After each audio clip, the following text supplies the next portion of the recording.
to the nursery intake meeting. I'm Mrs. Mannion. And I'm Mrs. Davies. And hopefully tonight we are going to go through what happens to your little ones when they join us at Dorridge, which we're very excited about. So the aim for this meeting is to give you a bit of an overview of the curriculum that we use in nursery, to tell you what a typical day for your little ones will look like, and for you to understand the requirements we have and the curriculum that we teach it through, and to identify any key ways that you can support us and help your child from home. So what is the Early Years Foundation? This is the curriculum that we use, and it is from birth right up until the end of reception year. So your child is already on that journey on the Early Years Foundation stage. And it's based on recognition that play and active learning is the best way to develop our children. So we have 7 areas that we focus on. As you can see, we've got communication and language, which is all about speaking and listening and socialising and being able to communicate with each other and just develop vocabulary and all those exciting things. We've got physical development, which is 2 things. One is obviously their actual physical development, and the other one is their finer motor skills, which is the first stage to get them into confident writers. We also have personal, social and emotional development, which again is all about making sure that they're feeling safe, secure, happy, confident, resilient, and we'll go into those in a little bit more details in a bit.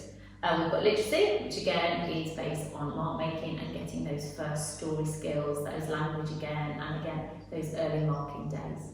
We've got mathematics, which again is their first foundations to getting the mastery in maths, mainly numbers 5 to start with, and then we move on to 10, ready for their journey in reception. And then we've got understanding the world, and that can be anything from nature. We've got forest schools, we've got a big outdoor area, we've got ponds, we have live chickens hatching here, we have tadpoles, we have caterpillars, anything you can think of. We celebrate all kinds of celebrations that happen throughout the year, not just here but across the world. And expressive arts and design is exactly that. How can they express themselves? Can we paint? Can we draw? Can we sing? Can we make shows? Can we be inventive? Anything that we want them to do to just express themselves as a character. We have got 3 areas that we develop mostly, and these are our prime areas, which is communication, language, physical development, and personal, social and emotional. Now these are the most essential to get your child ready to do all the other areas of learning. So these are what we focus on, especially in the autumn term of nursery. Then we have the other 4 areas, which are the literacy, the maths, the understanding the world and the expressing of art. Again, we do think that these are vital, but they're not as important as the first 3. So I'm going to hand over to Mrs. Davies, who's going to tell you what a typical day in nursery would look like. So a typical day in nursery, we are very fluid. It doesn't always look like this. As you can imagine with 3 and 4-year-olds, particularly at the beginning, it doesn't look anything like this, to be honest. It's more like herding cats. Absolutely. So initially, the first few days, you bring your children into nursery just to give them a bit more confidence, get them settled, and then we'll start to encourage you to leave them at the door. Their first task as they walk through the door will be self-registration. So this year we have got planets, we've got little rockets with their names on, and they will find their name and pop it on the planet. And it's great, they recognise their name, great for name recognition, it gives them a bit of routine, gives them some independence, but mainly it stops them thinking about you when you leave them at the door. So if they're having a little bit of a wobble, it really focuses them. They then move into nursery and they will go to what we call an interest session. So this is a very small group of children, a group of 10, and it's a chance for them just to have a good chat, because they do like to have a good chat. They talk about anything. They might talk about something they've done the day before, maybe a trip. They might talk about what they've had for their dinner. It's a great way of them getting to know each other, great way of them getting to know the teachers, but also it informs our future planning as well. So if they've been talking about a zoo visit, we can start to incorporate that into future planning, which is really useful. We have something which is really exciting called Dorridge and Funky Fingers. Okay, so Dorridge and Funky Fingers is all about, as you can see, building strength in fingers, in your wrists and in your arms, gross motor skills as well, and it's all for building muscles to sustain writing, to be ready to write and to write for longer, and it's really good fun. They love it. Throughout our nursery session we have 2 what we call virtual bases. It's called a virtual base because it's not always in the same place. Sometimes it's outside, sometimes it's in the hall, and sometimes it's on the carpet. The literacy virtual base is hugely based around books, so we look at structure, look at vocabulary, joining in with refrains, lots to do with rhythm and rhyme, and just developing that love of reading as well, which is really important. We do lots of writing, different shapes, different patterns. We do name writing, and towards the end of nursery, a letter writing as well. Phonics, we do bits of phonics every single day, sometimes in our virtual bases and sometimes in continuous provision. We use something called Letters and Sounds, which is a scheme used by most schools. It runs from nursery all the way through to Year 2. It starts with looking at sounds in the environment, instrumental sounds. It looks at what we call alliteration, initial sounds. It looks at rhythm and rhyme, lots and lots of rhyme, and then blending sounds in words together to create small words like cat and dog and things like that. Continuous provision. Continuous provision makes up most of our 3-hour session. To them, it's just the play side of it. To us, all of our activities have an objective. There are hidden meanings to all our play, but they just see it as play. And that's inside and outside. It's continuous flow. They go outside, to be honest, regardless of the weather, even if it's snowing, as long as it's safe, they will be out there investigating. If your child is always outside, and some of them literally, as soon as the door opens, they are outside for the entire session, it doesn't matter because the objectives inside are mirrored outside, so they still learn the same thing. Numeracy, lots of number recognition, lots of counting, shape, space, measure. We do lots and lots of games, and we use this lovely interactive whiteboard as well, which they think is absolutely amazing. And then finally, at the end of the 3-hour session, we all come together for story time or singing songs and talk about our day. This is Footy Bugs. We have lots of external agencies coming in. This is our main one, and the children absolutely love it. It increases their confidence, it improves all their social interaction, and it really is great fun. If you have a look in some photos at the bottom, they're really good fun activities.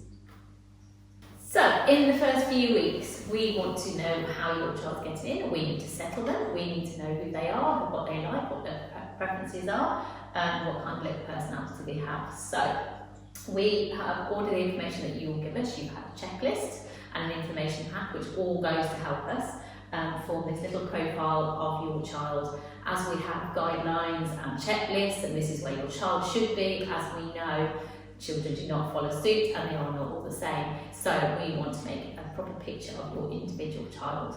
And so that's why at the beginning they will have mixed groups. They will mix with all of the children so that we can see which is good relationships, which work really well. They will get to know all the adults really well.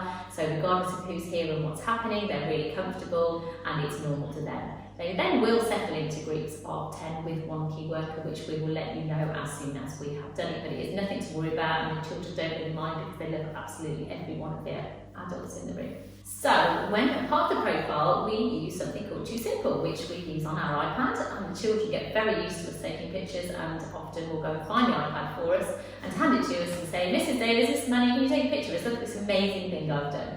And it all goes on to a programme, what we call Too Simple, and it gives us a chance to make observations, make notes, and we can link it, as you can see here, to our curriculum objectives, so it's a whole new picture. And the amazing thing about Too Simple as well is that we can help and communicate with you at home.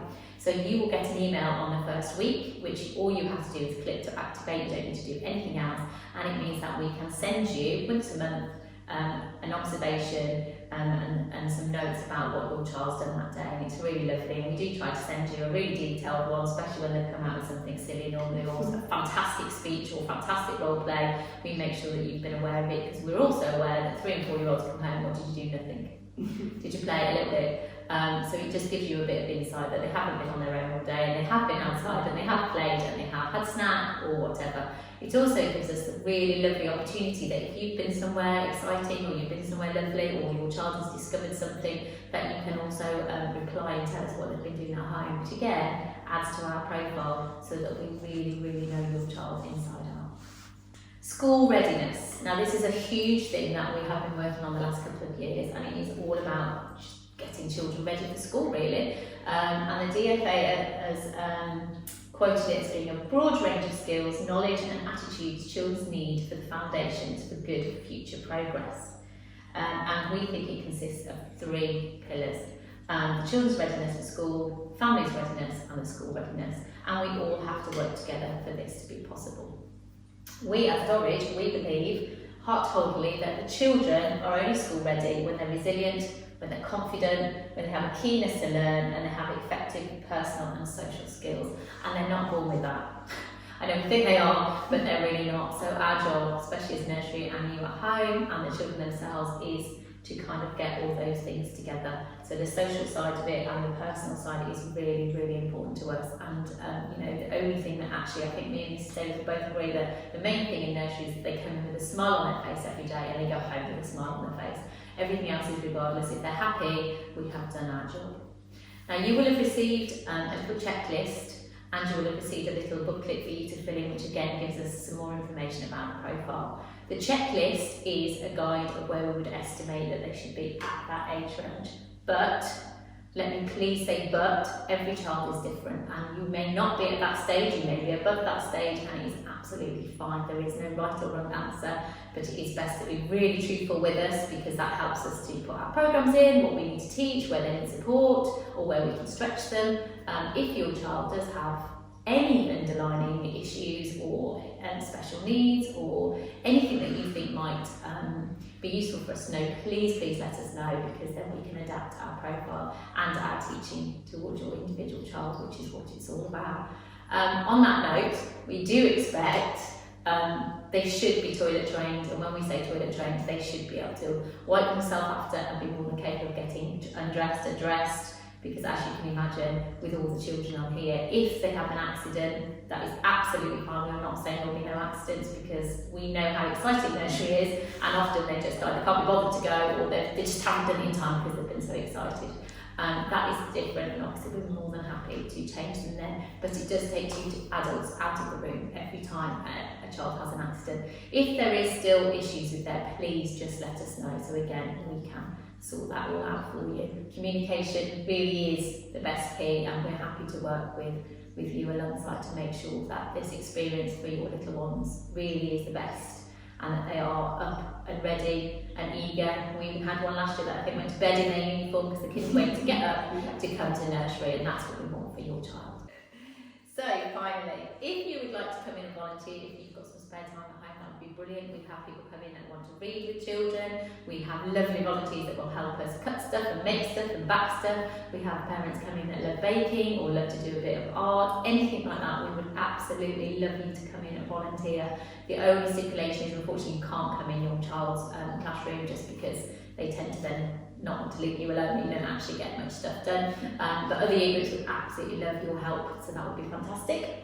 If you have any worries or concerns at all, Mrs. Davis and her team are amazing, and I'm more than happy to chat to you. I would just ask politely that maybe the morning when you drop off isn't the best time, but if you just speak to Mrs. Davis and said, can I see you after school, or can I phone you, we absolutely will sort that out for you. It's more logistics in the morning rather than them not wanting to talk to you.